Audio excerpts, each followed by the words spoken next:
Dahil this morning, ituturo namin sa inyo ang ilang recipes na pwede ninyong ihanda sa Pasko na hindi lamang masarap at pasok sa budget, kundi healthy rin dahil ang pangunahing mga sangkap nito hindi karne kundi seafoods. Mga kapuso, ayan po, kasama po natin si Chef Mark at tuturuan niya tayo ng mga bagong recipe for this Christmas season. Kasi madalas, di ba, puro meat yung ginagamit natin, kundi pork. Opo.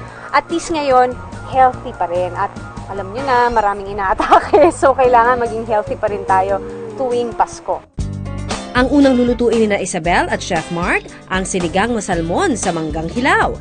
Ang ingredients nito, isang pirasong manggang hilaw, dahon ng bilukaw na isang uri ng halaman, isang kutsarang olive oil, tig-isang bawang, sibuyas at kamatis, kalahating kilong salmon, tig-kalahating tasa ng hiniwang gabi, labanos, talong, sitaw at okra, pechay at 2 pirasong siling haba.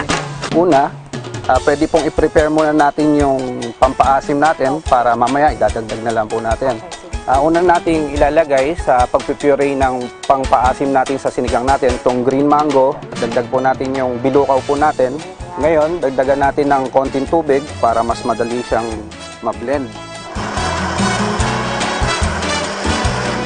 Okay na yan, Isabel. Pwede na natin gamitin yan. Siyempre, di ba, kailangan healthy tayo ngayong magki-Christmas. Gamitin natin olive oil. Masusutain na natin yung mga ingredients natin.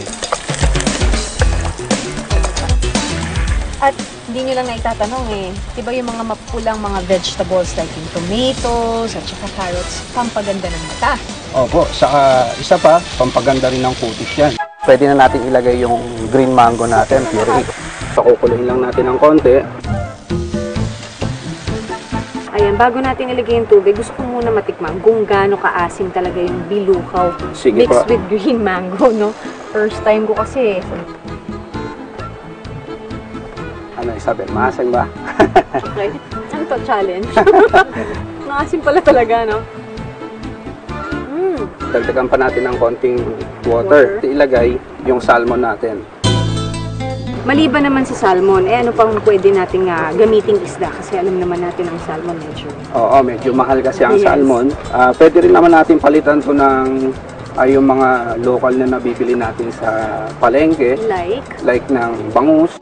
Ang isdang salmon ay rich in omega-3 that promotes heart health, kaya nakatutulong ito bilang pangontra sa sakit sa puso. Sabay na natin yung gabi. Dagnan natin yung labanos, ay yung iba pang gulay. Sa dami ng sahog nitong gulay, talaga namang napaka-healthy ng ating sinigang. Palagay na lang ng okra. Saka yung sili na rin, palagay na rin. Anong gusto mong design? Patrayan mo. Pechay natin. Hayaan lang kumulo ng 10 minuto. At ready to serve ng ating sinigang na salmon sa manggang hilaw. Sa halagang 194 pesos, may sabaw ng pampainit ang 5 tao. Perfect para sa malamig na simoy ng Pasko. Ang second Noche Buena recipe na iluluto ni na Isabel, ang seafood gisado. Ang mga sangkap nito, 1 kutsarang olive oil, 1 kutsarang tinadtad na bawang, tig 1/4 kilo ng hipon, pusit at cream dory, tig kalahating tasa ng carrot, sayote, bagu beans at chicharon, 1 kilong Mickey noodles, at pechay bagyo. Pwede rin po nating gawing healthy. Yung pansit po natin, instead po ng mga karne po yung inilalagay natin, may mga bagnet or lechong kawali, tatanggalin po natin. Ang ipapalit po natin yung seafood po. So, olive oil pa rin ang ating ginagamit sa pagluluto. Garlic. Unahin natin. natin yung Shrimp. pusit. Higit lang din po natin lulutuin kasi tumitigas po ito pagka matagal po niluto. Pwede na rin po natin isunod yung doti.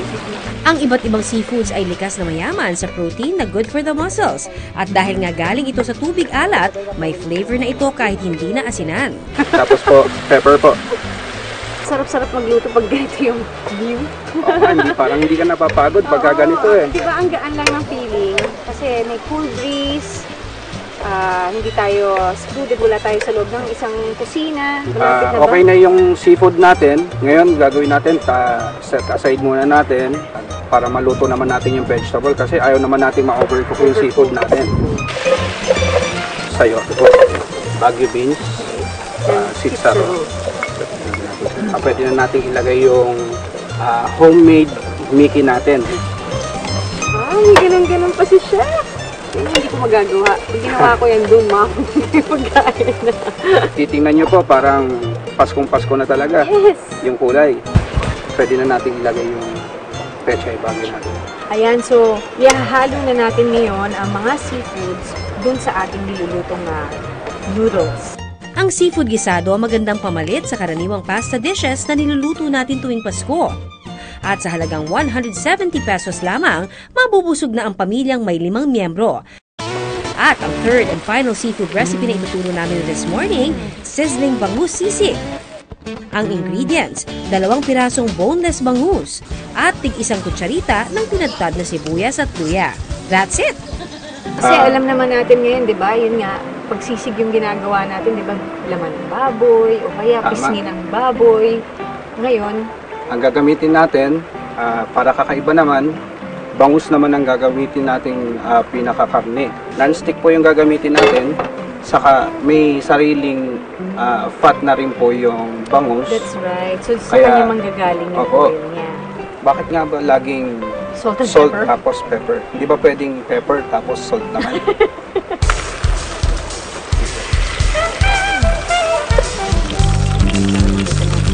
Wala tayong nilagay na oil kanina. Siya mismo yung nag-produce ng oil. Galing sa bangus. So, yun na yung gagamitin Ito na yung gagamitin natin. Hinahin natin yung onion.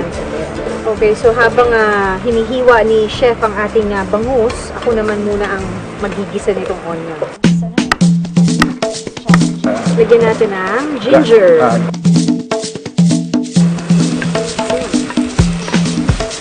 Para talagang sisig na sisig, gagamit tayo ng seasoning flakes.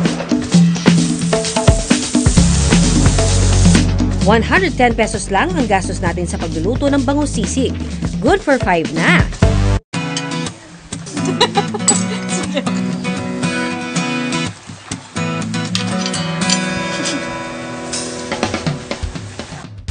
Kayo mga kapuso, sana po sa darating na Pasko, ipaghanda natin sila ng healthy food like sinigang na salmon, we have the bangus sisig, at ang seafood gisado na perfect sa